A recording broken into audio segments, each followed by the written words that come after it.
Good morning, and welcome to our webinar about ethics for finance. We were expecting a much larger group, but I guess it's a year-end for most of us, so the group is a little smaller, which is almost nicer because you guys are going to be experts in ethics by the end of it. That's the hope.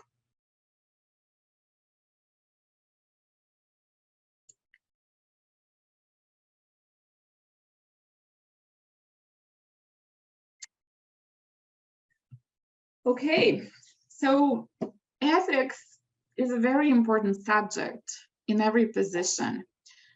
In finance, it almost becomes more important because we have direct access to the organization's resources. And, you know, I used to, when I started working at an accounting firm as a student, and we were talking about ethics and studying ethics, the one thing I was always told is you never want to be in the newspaper. You never want to be in the media, right? Because when something gets out to the media, something happened ethically and it's significant, it's a really bad publicity for the organization. It's definitely ruining the person who's involved, or people who are involved, ruining their career and their life potentially. And it's creating damage really for the whole community, right? So let's talk about just some of the recent and also recent cases that we saw in the media. So I think one of the bigger cases that happened recently was Bridging Finance. So that was happening in 2022. Bridging Finance was a company that's almost like a venture capital. So they would get money from investors, they would promise very high returns, and they would invest this money into giving loans to different companies, organizations, and among them First Nations and First Nation related companies. So as a part of doing what they're doing, they charged very high management fees. So they led quite a celebrity lifestyle. It was run by husband and wife.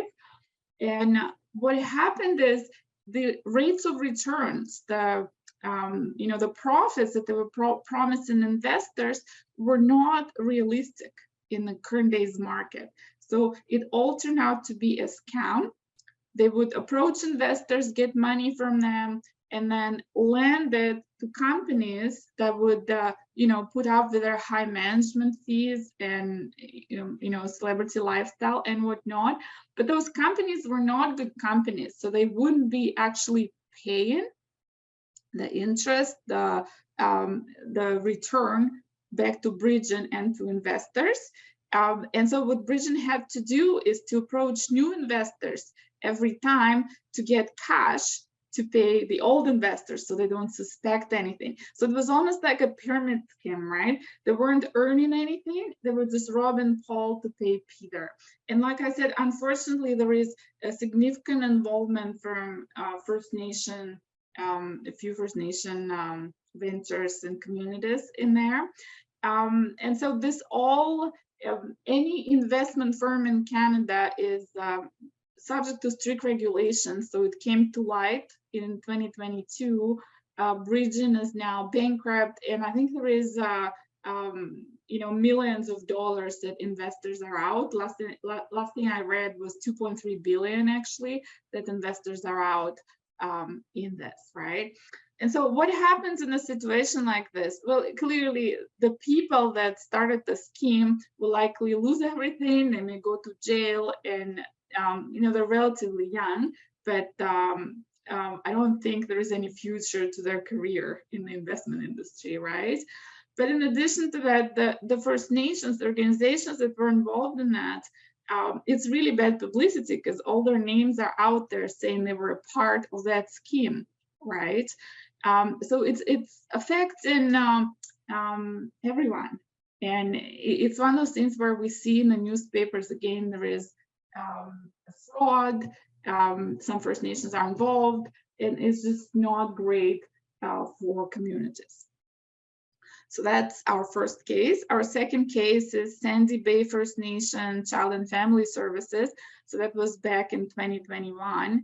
The executive director there started his own company and started building construction. He owned the building, but he used CFS money to pay for construction of this building. So he basically, it was a children's special allowance that the CFS was getting, and millions of dollars that went to the executive director of that CFS to basically take for himself, because the buildings were rented, leased by the CFS, but he owned the buildings, right? So CFS paid for the buildings using children's special allowance funds, but they all went to that individual.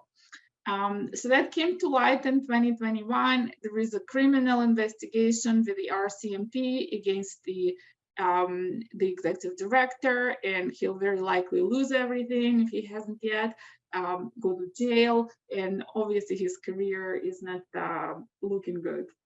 But in addition to that, it's really bad publicity for the First Nation, because within the First Nation, really the responsibility for stopping fraud, for ethical behavior, for ensuring all the programs run well and money is spent where it's supposed to, is chief and councils, right? Chief and councils are the leaders. So they have the power, but with power comes the responsibility. And so saying, well, that executive director just did it by himself, not asking anyone, well, that doesn't work, right? Just because why was there a situation, why was it possible for him to do it without having leaders involved, without having community involved? And this was the kids' money from CFS, right? So it's just affecting everyone. And throughout all this happening, like the kids and their families were out the money, right? They were out that children's allowance money. So you can see that unethical behavior really affects everyone, and beyond that, it affects the communities, it affects everyone's reputation. And again, nobody wants to see another article in the newspapers or a story on the news about fraud at the First Nations, right?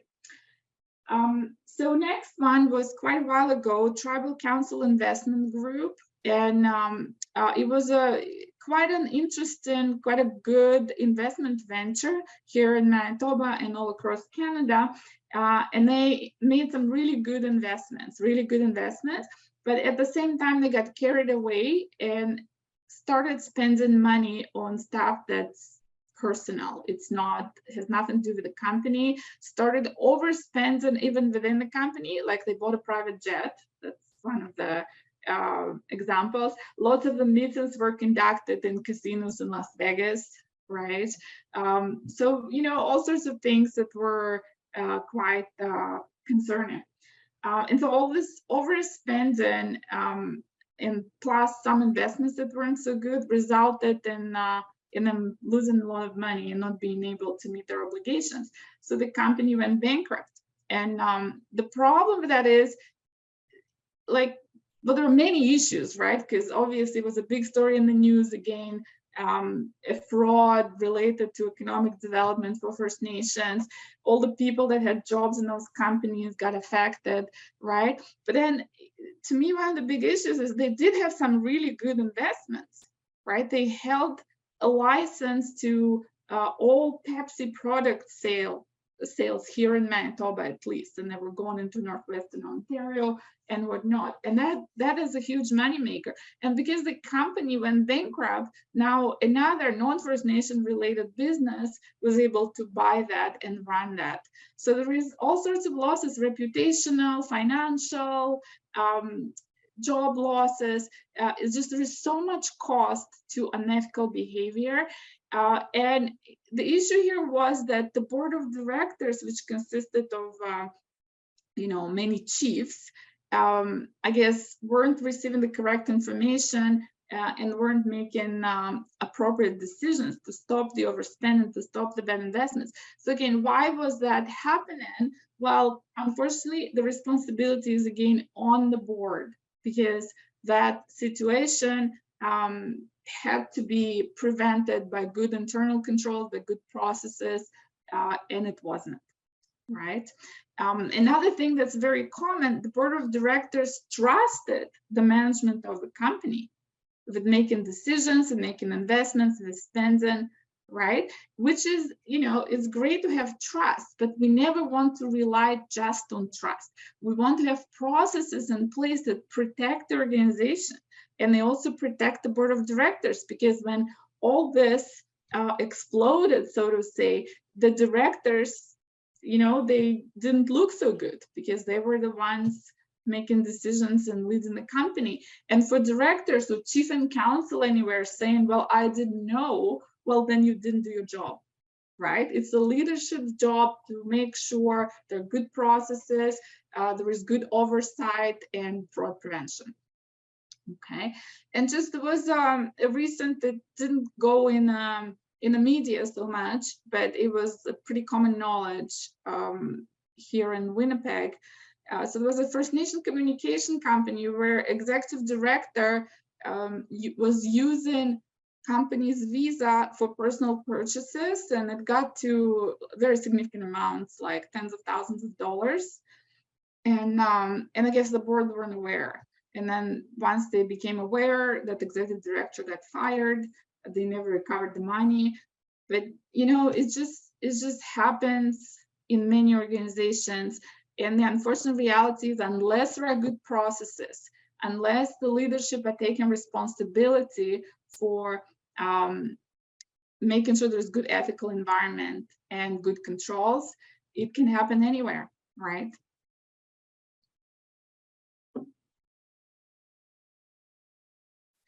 So who benefits from ethical behavior? Well, in the first place, we benefit from it, right? Because we pay the biggest price for unethical behavior, including hidden costs like stress.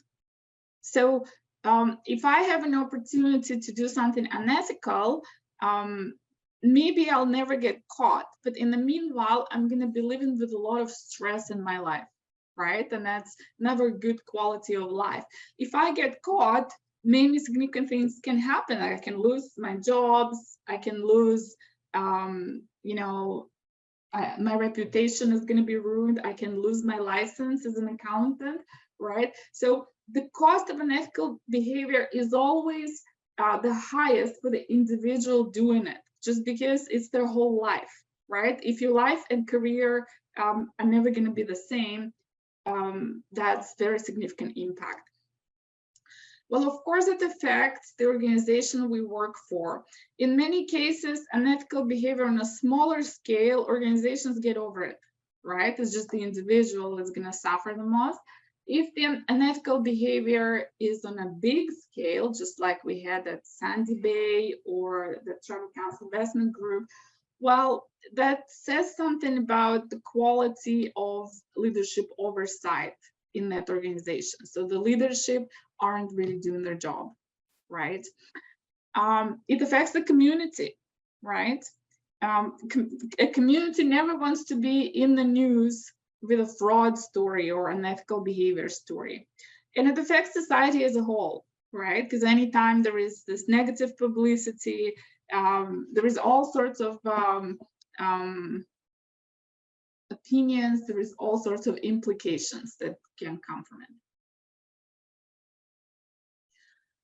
So how do we know if behavior is ethical, right? Well, listen to your heart. If it doesn't feel right, it likely isn't, right? Sometimes there are things in a gray area, or somebody can come and try to convince us to participate in something that, it's not black and white, it's kind of in a gray area. Well, just listen to yourself, your own intuition. Does it feel right or does it not? And think of implications. So I like this. The 7 teachings to me is the universal code of ethics, right? So if we're not so sure, we can always review the 7 teachings and see if we're still in line with that. Employee code of conduct of code of ethics. So it's very important for organizations to have an employee code of conduct or code of ethics, and for all employees to review and sign it, to do training and to get them to sign it. Actually, if your organization has insurance against fraud by employees or unethical behavior, that insurance won't be valid unless there is code of conduct or code of ethics signed by employees. We can always ask a respected friend or mentor if unsure. Now, not all unethical behavior is illegal.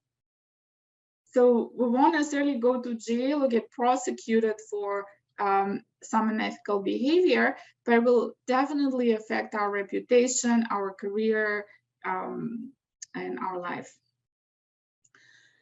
And unethical actions remain such regardless of the scale, right? You know, if I want to steal $100 or $1 million, it's still stealing, right? It doesn't matter if what the amount is.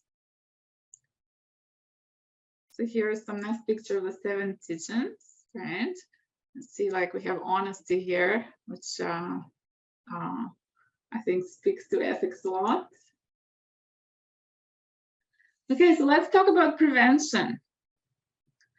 Work environment encouraging ethical behavior. So as a part of the professional development in our organization, we do want to include some ethics. So for us as accountants, like for CPAs and for lawyers, there is actually an annual requirement of certain number of hours in ethical training. And if somebody does not have a professional designation necessarily, or has a different professional designation, there may not be such requirement, but it's a great idea to have some sort of ethics training every year for the staff. So let's talk about code of conduct, very important, just to make it clear that it is important and everybody has to follow it. Staff policies, and there's also finance code of ethics. So that's, you know, just special for finance, tailored to finance.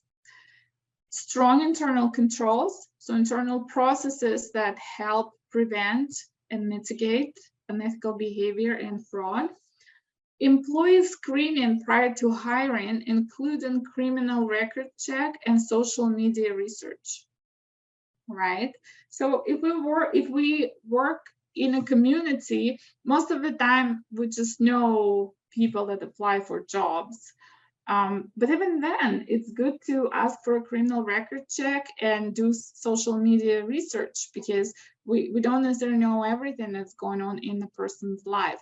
And for sure, if we're hiring somebody new that we don't know them, it's important to do that screening. Awareness of warning signs. So if somebody constantly works outside of normal hours, doesn't take time off, there may be signs of substance abuse, gambling issues, anything that could encourage unethical behavior. It could be lifestyle above personal income, could be refusing to follow processes. So in an organization, we need to be aware of all this warning signs, and we need to kind of question and follow through, because if we just let it go, and sometimes it's because we know the person well and we trust them, but if we just let it go, those warning signs, it can be too late for everyone once things get exposed, right? It's too late for the individual, it's too late for the organization, it's too late for our relationship with them. Employees need to be aware of the process to report unethical behavior. So as a part of our internal controls, we need to establish that process, like who does a person go to if they become aware of unethical behavior or have a question about something. And if they go that person and don't get an answer that's satisfactory, what's the next step, right? So once we establish that process, we need our employees to be aware of it. And and we need to follow through and make sure they're comfortable with the process, because we may have somebody assigned to deal with ethical complaints or sensitive issues, but maybe it's not the right person. People don't feel comfortable with them. We have to listen to our employees, and we also have to provide them training and awareness of what the process is. Now, consequences, they have to be harsh consequences for unethical behavior. And again, it doesn't matter what the scale is. If somebody steals $20 from the organization or $20,000, the consequences as far as termination should be absolutely the same. I mean, you may not lay criminal charges for $20 stealing, but they for sure should not continue working for our organization. Why? Because that's setting an example for the rest of our employees, right? And sometimes there are circumstances that can be heartbreaking, right? Sometimes somebody is stealing food for their family, or they may be in a very difficult situation and they come later, they're very sorry, and we feel the compassion, we want to help them. Well, as organization leaders, there is no choice but terminate. Like there has to be a harsh action to show the rest of the employees that unethical behavior is not tolerated and there is no way back. It's the same thing if somebody was terminated prior for unethical behavior.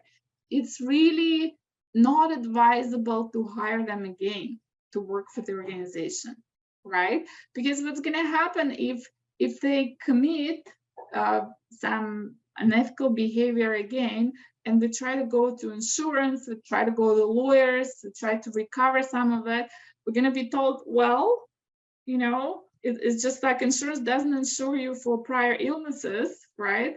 They won't insure you for somebody that already has the history of unethical behavior.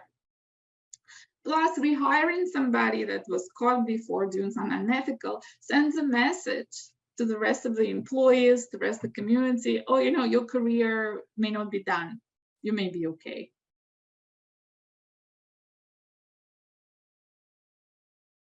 So finance code of ethics, because finance is, like we said, almost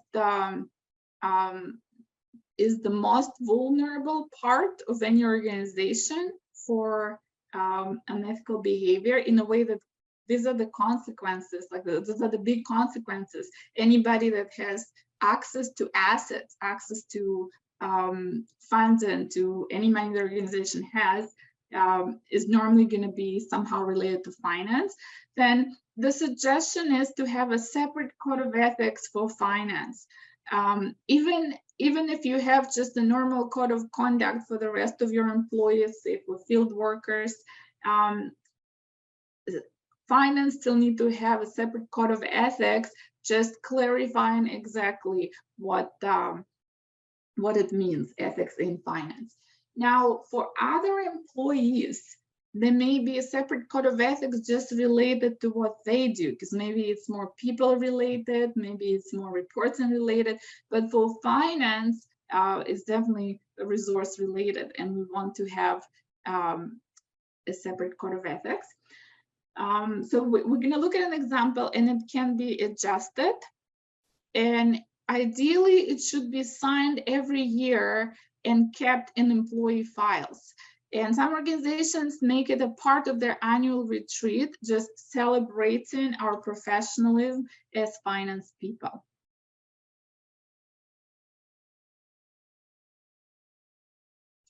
So here's an example, and it's from Securities Commission, so an organization that oversees all investments in the United States. So It's pretty simple. In my role as a finance professional of the First Nation, I certify that I adhere to and advocate the following principles and responsibilities governing my professional and ethical conduct. To the best of my knowledge and ability, I act with honesty and integrity, avoiding actual or apparent conflicts of interest in personal and professional relationships, right? So honesty and integrity, conflict of interest is mentioned here. I provide information that is accurate, complete, objective, relevant, timely, and understandable, right? Relevant to finance. Reports needs to be objective, timely, accurate. I comply with government laws and regulations and rules and values set out by the leadership, right? I act in good faith, responsibly, with due care, competence, and diligence, without misrepresentation or impaired judgment. Pretty self-apparent. Or self-explanatory. I protect and respect the confidentiality of information acquired in the course of my work, except when authorized or otherwise legally obligated to disclose. Confidential information acquired in the course of my work is not used for personal advantage. Very important in finance, right? How many times do you get approached and asked how much is so-and-so making, right? I share knowledge and maintain skills important and relevant to my position needs. I proactively promote ethical behavior at work. I ensure responsible use and control access to all assets and resources entrusted to me. I report known or suspected violations of this code to a supervisor, a human resource representative, and/or leadership. I am accountable for adhering to this code. So you'll see it's very simple, but it sets the expectations right there. And it asks for a signature and date from an employee. And if we are to use this document or a similar document and get our finance staff to sign it on an annual basis at our annual retreat or professional development conference, it really reinforces it to our finance people that these are our values and we all need to follow them.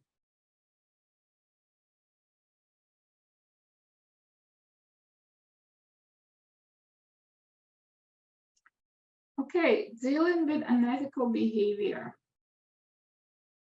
So as much as we can get angry, frustrated, confused, we can experience all sorts of emotions, we have to remember there is a person or people involved in those actions, behind the action, right? And until everything is proven, until we have all the information, it's not right to judge, right? Even if we know pretty well that they've done something unethical. So it's important to take that non-judgmental and unbiased approach. Initial investigation and fact gathering. So we review documents and interview staff that may be involved, and obviously that has to be appropriate for our position, right? We don't want so like a junior person or maybe mid-level person dealing with something that's not quite in their competency. Document every step. So this is important for wrongful dismissal claim, for any sort of legal issues. If we going to pass it on to the RCMP for investigation, or if we going to get a leadership to make decisions, it's good to document every step. Now, it can be that we don't have documents supporting certain things just yet, but the steps that were taken, the results of the interviews, the result of information reviews, they should all be documented.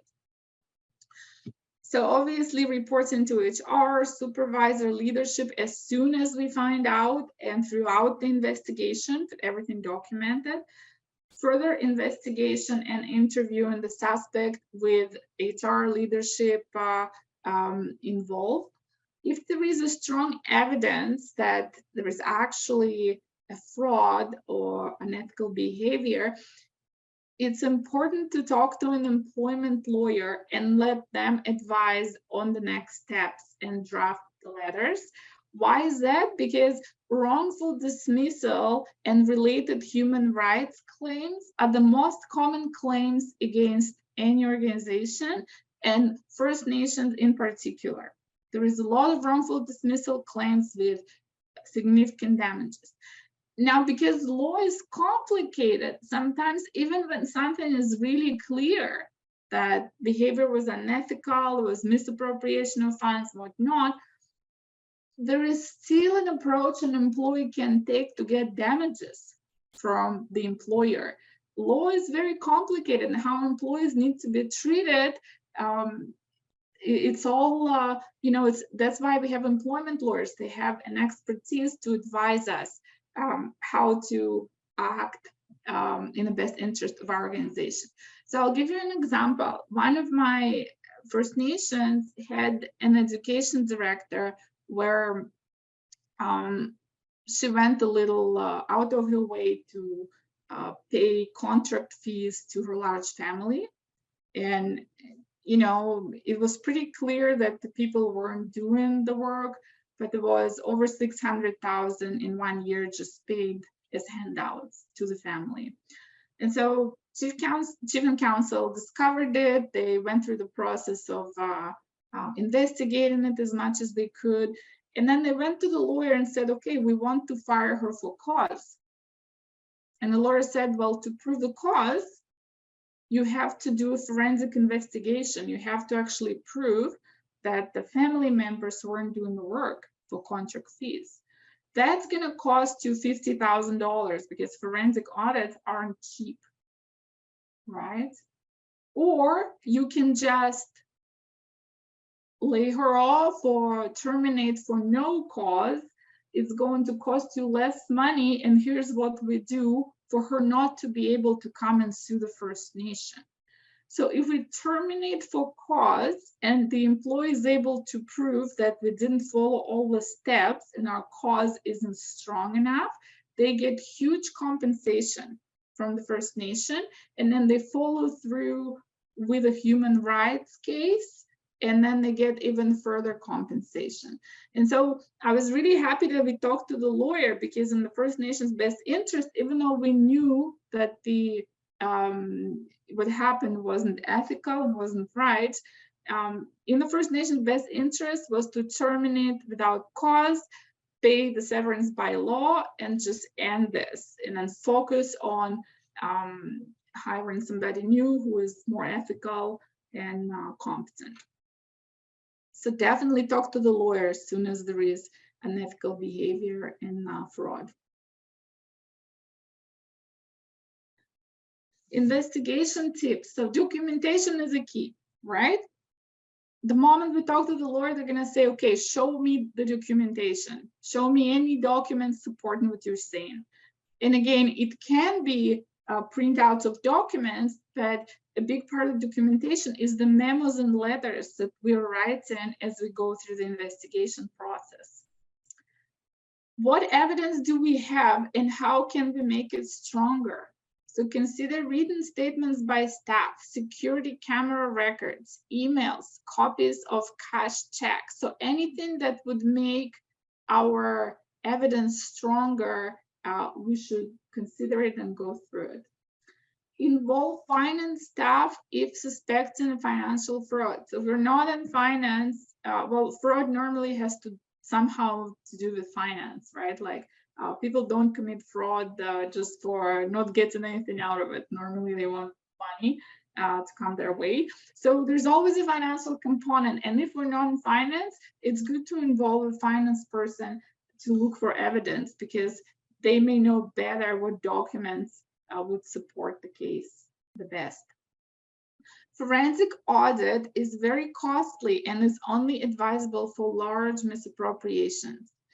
Also consider the likelihood of recovering the funds and negative publicity, right? Because many times people would come up to say to me or to student counsel, would say, okay, well, we think this is happening. We're going to call the government and ask for a forensic audit, right?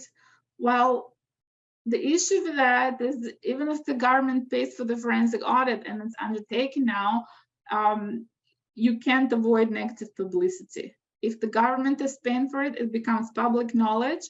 So it will end up in the media, even the fact that there is a forensic audit this way or another. And then you also tell the government that we can't really manage our own affairs here, so maybe we need some sort of intervention, right? It's never a good idea to be in that position, but if we are in that position, there's nothing else we can do, obviously. That's the only way. So the way to look at it is, if we do a forensic audit, is there a possibility to recover what was lost? And if there is no possibility to recover what was lost, what is the cost of a forensic audit? And again, it's $50, $100, $200,000. It's normally very high. So definitely consider if it's worth it. Now, if it's a huge case, just like with CFS, with the CFS at Sandy Bay, you'll have other organizations involved, and they'll cover the cost, they'll do the audit. But if we just have a suspicion for a smaller scale at our organization, maybe forensic audit is not the way to go. Maybe we can do internal investigation, involve some finance people. Sometimes if our finance people, like maybe they can help us, or maybe we don't necessarily want to involve them for different reasons, we can ask the auditors, our auditors, if they can help with that. And again, if we want a full forensic audit with a report, it's going to be very expensive. But if we just want to help finding the evidence so we can make an internal decision, that's going to be less costly. Learn from what happened. Adjust internal controls to prevent similar issues in the future. Let's talk about covering up others' unethical behavior. So we can be very professional and our behavior is ethical and proper, but we may have friends or co-workers that, for whatever reason, maybe they're going through a hard time, can be conducting some unethical behavior. And in this case, we can get conflicted about reporting their unethical behavior because we have the personal relationship. Or sometimes it's maybe we suspect our supervisor, right? And there is almost like a bit of a fear factor in there. What if I report my supervisor and then I get fired because of that, right? Or it affects my job. And so it's always advisable to report that. And do it somehow in writing, either via an email, or if there's no way to do it in writing, whoever you talk to, document it in a memo so you protect yourself, right? That's in the case of a supervisor. Of course, it's different if we have a friend or a family member that this participates in the unethical behavior. And the truth is, by covering up for them, we're not helping anyone, right? And in fact, once it's uncovered, we're going to be considered as participating in that unethical behavior because we knew about it and we haven't said anything. And a person that is committing fraud or doing something unethical, they're not in a good place. So enabling them, like helping them with not, like when we think we help them by not telling on them, by covering it up for them, it's not really doing anything good because they're not on a good path. It can't lead anywhere good.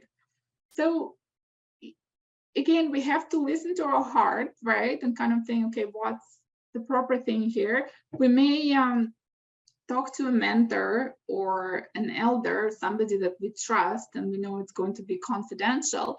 And what possibly can help is maybe having a direct conversation with a friend and family member saying, look, what you're doing is hurting you, it's hurting the organization, it's potentially hurting me because I know about it. And if I don't say anything, that'll affect my job and my reputation. And I think that in order to help you, it has to stop and I'm gonna have to disclose it, right? And maybe it's something that you learn that's just a suspicion, maybe it's just a very small scale yet. So maybe the first conversation is, okay, you have to stop or I'm going to report. And if it continues, then we report. But if it's already at a scale where it would clearly be considered a fraud, then just to protect ourselves, we kind of have to report. But again, it's also it's also helping them get off that path, which is damaging to everyone. Okay, I think we finished this one. And before I say thank you for your time, I actually want to reinforce again that organizations, internal controls, processes, commitment to ethical behavior and fraud prevention are only as strong as their leadership, right? Because we can have all the policies in place, we can have all the codes of conduct and so on and so forth, but if none of it is followed, if leadership constantly override those processes, then it's really not worth much. It's not going to prevent anything. And as a part of staff training for ethical behavior and fraud prevention, it's good to include the leadership. Maybe it's a separate training, but it's good to include the leadership in training regarding their responsibilities as leaders to ensure ethical behavior and to manage the organization. Okay, thank you for your time.